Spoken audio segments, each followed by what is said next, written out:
Yeah, interesting you mentioned Dell. We're interviewing Michael tomorrow. Good. Got one of my associates is down in Austin, and I mean, did you see the time into R&D? Yeah. Driving up his costs, Right. so he's going to be, they're going to be nipping at his heels. All right. So tell me when you're ready and I can finish. Yeah, we're ready. Yeah. The whole premise for Apple's existence is to come up with better products, highly differentiated, better products, that then the third-party software developers can develop new and exciting and different applications on that they can't develop on other types of personal computers. And if Apple gives that away by giving away their future system software, then I'm not sure that the market needs Apple. So my whole question in this is, what is Apple's differentiation if this is successful? And if it's not successful, what is Apple's innovation which is going to propel it through the 90s like Macintosh did through the 80s? I'm not sure. I'm sure that there are a bunch of bright people there, and I'm sure they have some good ideas. They stopped sending me their management reports a while ago, so. Well, we've already covered some of the things that we can do with PCs today that we didn't do. But if we were to look ahead, what do you think that we're going to be doing with personal computers? And I mean, from that, your machines here are somewhere between a workstation and a personal computer.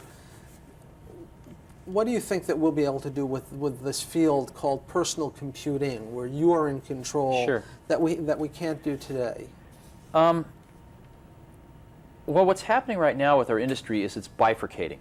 All current generation personal computers, all IBM PCs, most of the current Macintoshes are all going to go portable. They're all going to be smaller, all portable. Within 2-3 years, everything will be portable. And yet, customers are also demanding at the same time more power. And more power falls into 3 or 4 areas. People want large color screens that they can put photographs on. Ask anyone in the upper part of desktop publishing as an example. People want motion video. People want to be networked with very high-speed networking, at least Ethernet speeds. And people want to be sending all of this rich media around the network. Unfortunately, this second class of product cannot be made portable. So what I see is our industry bifurcating, where the current generation of products are going to be portable, and the next generation of products, these very powerful, highly networked color machines, are going to be desktop machines. And that's where I think we're going. Now, what is going to be the new breakthrough that causes the next spurt of growth in our industry? Just like spreadsheets did in the early 80s, desktop publishing did in the late 80s. And again, I come back to interpersonal computing.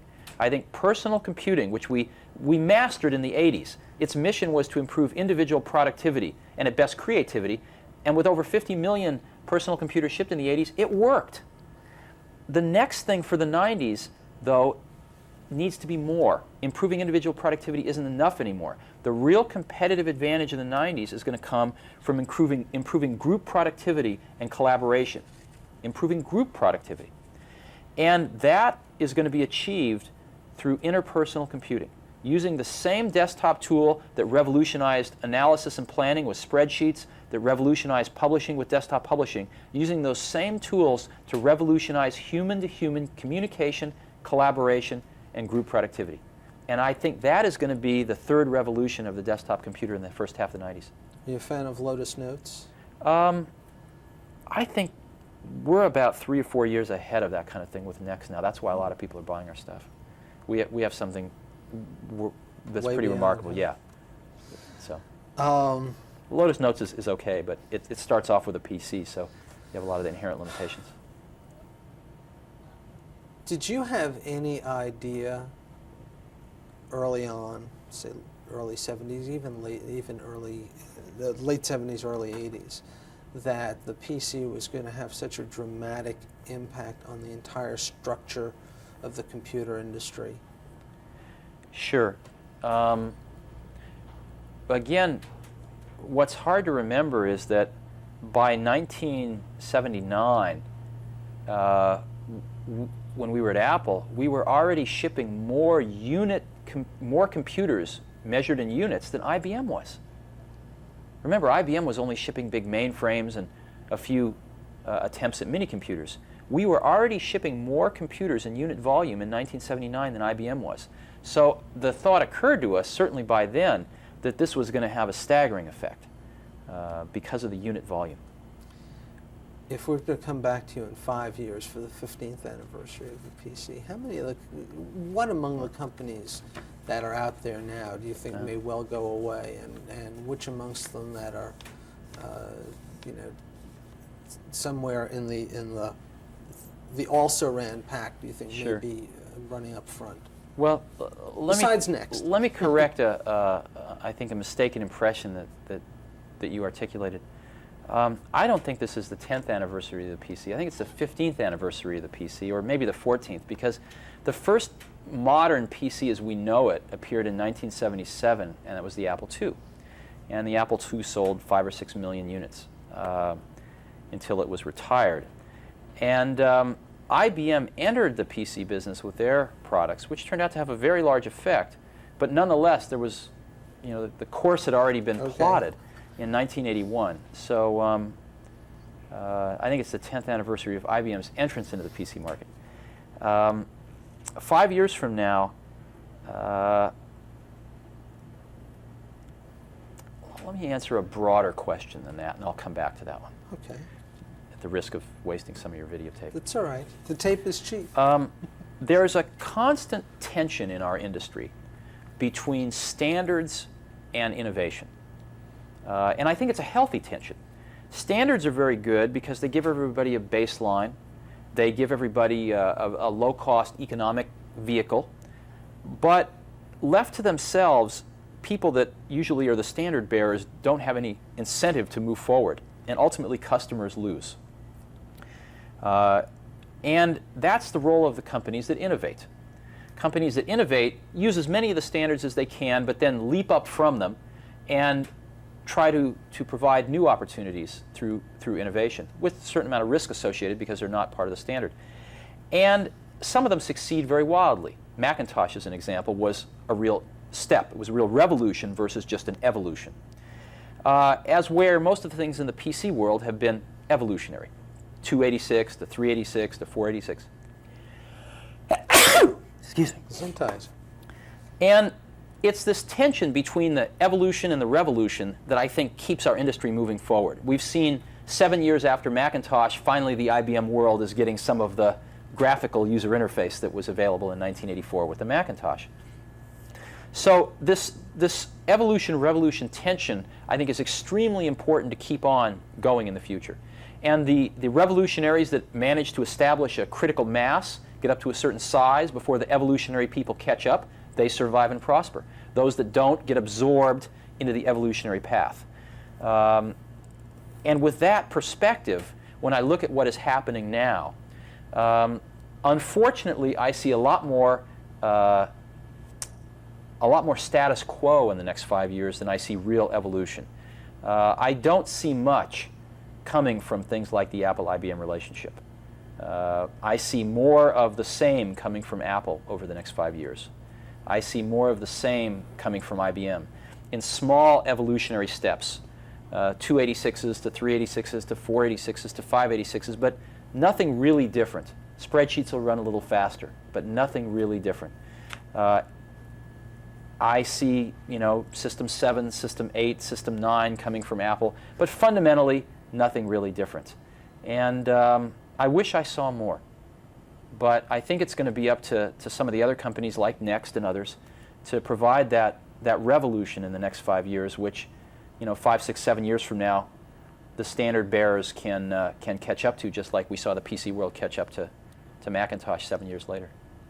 Let me ask you something that may I can say that more articulately if you want me to. Well, no, again. I think that covers really well. One of the questions I have, I saw the Xerox Star system over a decade ago, I guess it was, with document context architecture. Mm-hmm. Why hasn't the personal computer developed along those lines until really the Go operating system? Where you can touch and essentially be doing the spreadsheet in one document, touch, and then you're doing graphics in the same document without having to open new applications and so on. I mean, I know that the power wasn't there initially, but now it is. Well, I guess I take exception to a lot of your contentions. The Star didn't actually do that quite. The Star actually opened separate applications. The industry's wrestling right now with compound document architecture. And Go made a sort of very simple attempt at it, but unfortunately one that I think will not be robust enough for real-life use. And it's a very difficult problem. It's actually more of a user interface problem, I think, than anything else. It's very difficult because, as an example, when you use a spreadsheet, there's a lot of paraphernalia that goes with the spreadsheet, maybe a little bar so you can type in things and a few buttons. And when you use a drawing program, maybe there's a palette of things that sometimes is even glued right onto the document. So how do you handle the context switches from a user interface point of view when you move around through these various sort of objects in your document? Nobody's yet figured that out. The underpinning technology is very easy to hack up now and give a demo of, but to really do it right, you'll see some things next year. So I think, and Star also didn't really solve the general problem. Remember that all the applications on Star were written by Xerox. Oh, I know. I mean, So- I didn't want to get into the Yeah. whole question of what they did wrong in that. No, I was just the point I'm trying to make is it's very easy to do something when you write all the applications, because then every application can know about every other one. And in general, a company turns out 5 or 6 applications and they all know about each other, and you can give a great demo with these apps. But the real key is to come up with an underlying structure that will let third parties who never talk to each other have these capabilities within their apps. And no one's yet done that. No one has yet done that well. And I think you'll see some of that next year. how much. One of the pieces that we're doing is going to be about as much as we ever get into things like personalities. Uh-huh. So let me just ask you, looking back from the day that you guys came up with the notion for Apple One, how much has your life changed and how has it changed? Well, for me, that's a really big subject because my whole adult life has been spent building personal computers. We started Apple when I was, 20 years old, and I'm now an old man of the industry at 36. So I've been doing this for about 16 years, and it's been my whole adult life. So the history of my vocation and my avocations and my growing up are all the same. And it's very hard to separate one from the other. All right. You see what I'm getting at? I see what you're getting Yeah. at. Is there anything that we haven't touched on in the course of running through all this stuff that you'd like to get to, either in terms of the narrow issues or the broad brushstrokes? Well, I think there's two interesting issues that you could touch upon. One is, of course, the American versus Japanese issue, and the second is that our industry. Some people think our industry is very mature, and they think there's going to be rapid consolidation and very few companies left over, and it's pretty much very predictable from here on out. Which is that point of view I do not share at all. I think we're about 1 inch down a road that's many miles long, and that every time there's major technological innovation, there's a tremendous opportunity for new players, for a reorganization of the industry to occur. And I think that there is certainly as much opportunity for innovation in the next 5 years as any 5-year period I've ever seen in our industry. And I think there's just as much opportunity for new companies to come along, for new approaches to be taken, and for customers to get much better computers 5 years from now than they have today. So I'm pretty optimistic. And I think we all need to remember that we're just in the infancy of this revolution. And it will continue to occur throughout our lifetimes. And I hope and I work with a group of people that all work very hard to make sure that the rate of innovation doesn't slow down, and that most of that innovation continues to come out of the United States of America. All right, you have a take on the U.S.-Japanese thing? Well, yeah, I do. As we as we look at the types of computers we're building today and projecting in the next few years, a disturbing fact is that even though most of the computers are assembled here in the United States, a significantly large number of the dollars that one pays for the components of those computers, to build those computers, flows overseas. The most expensive part of many computers is the display, whether it be a color cathode ray tube or whether it be a flat panel display. And almost all of those dollars flow to Japan. One of the second most expensive component in most computers is the dynamic memory. And again, most of those dollars flow to Japan. The third most expensive component is the hard disk drives. And most of those dollars flow to US companies, even though the disk drives are mostly built in Singapore. And one of the things I think we need to keep our eye on the ball of is to manage those most expensive components back to America. And I think that that's going to take some real effort, especially in the display and the DRAM area. It's going to take some effort because those are capital-intensive products. The factories to build displays or DRAM are now costing $500 million to $1 billion a piece. And the engineering required is also something that one doesn't build up overnight. But it's, I think, essential that we don't continue to be hollowed out as an industry, where even though the assembly of the final products, the printing of the manuals, the bow on the shipping carton gets tied here in the US, most of the dollars don't get sent across the shores.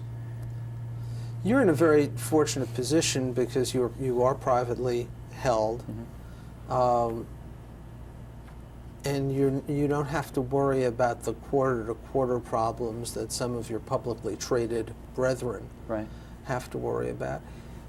How much of what you're talking about is a result not so much of the advances being made by the Japanese, but by the impediments that exist in the American capital structure in terms of investment disincentives for long-term capital holdings, in terms of the quarterly outlook of the Wall Street analysts and so on? Well, I don't really buy that argument, and let me give you some reasons why. If I'm going to build a factory and it's going to cost $100 million, that factory doesn't get written off the minute I build it. That factory is an asset on my books, just like cash in the bank is. It gets depreciated over many, many, many years. So that decision to build that factory doesn't really affect my earnings statement. It affects my balance sheet because I take $100 million of cash and put it into a $100 million factory. But it doesn't affect my earnings and shouldn't affect what Wall Street views are my prospects or my results. And I think that the real problem has not been with Wall Street, it's been with the management of our industry. It's been with people not being willing to take responsibility for the underlying component technologies and thinking that we could give that responsibility to others and survive in just as successful of a fashion, which is not true. Industry after industry has shown us that that's not true. So we have to have more accountability for our raw technologies and not just assume that we can be the final packager at the end, because ultimately the providers of those components don't need the final packager at the end. Ultimately they can go directly to the consumer. And they have relationships with the consumer already, as Sony does and others in Japan. I mean, Sony, the builder of the next Apple portable, next Mac portable? Ask John Scully. I'm going to. So I don't really think saying it's Wall Street is too easy. We've got Apple, we've got IBM, and many other computer companies with hundreds of millions, if not billions of dollars in the bank in cash. The raising the capital is not the problem, and Wall Street is not the problem. The problem is that in many cases, the management of our companies is not from an engineering or manufacturing background anymore, and may not appreciate the dependence we have on these underlying technologies. Is where if you go to Japan, the people running these companies are engineers or they're from the manufacturing backgrounds, and they very much appreciate. Is that why U.S. Memories failed? I don't know. I don't know anything about U.S. Memories. That was the yeah, I know. Yeah. All right, I think that pretty much covers. Good. Thanks. Excuse me, Steve. Yeah, didn't like the I idea. went out and bought a Apple II Plus system at your Really? A little bit of exposure to you. Oh, great. And I bought the first Mac, the Thank you. 128. Uh-huh. So each time I bought a system of Mac, Yes. I paid $3,600 for it. Right. And I always sell it for $500. I'm on an SE The now. curse of technology. The SE is actually a usable. Yeah, the. You mean the one a long while ago? Yeah. Yeah. Yeah, we have, or was I don't know if there was a reason. We have the most Right. state-of-the-art factory in the whole industry. There's no question about it. It's fun. The one thing that I forgot to ask you, and they're going to transcribe the tapes, I need you to state your name and your title. So that when Okay. they- Great. so can you just do that? Sure. Steve Jobs. I'm President and Chief Executive Officer of Next Inc. Okay. And now I'm going to ask you to just sort of stay still and listen to me for half a second so that Charlie can make television out of this, which, you know, for a nice little cutaway shot, which is one of the fun things about it. I actually, you mentioned an old girlfriend. I know a young woman who claims to have been an old girlfriend. Who's that? Susan Butenhoff. Susan Butenhoff. Yeah. Oh, I knew her. I wouldn't say she was a girlfriend, but she was a acquaintance. Yeah, she was nice. What's she doing now? Haven't Susan seen her in is an years. account exec up at Ketchum Public Relations up in San Francisco. Great. And she does, well, she does Sega stuff Uh-huh. and some of the toy industry stuff. So Great. I keep running into her when she's trying to pitch stuff.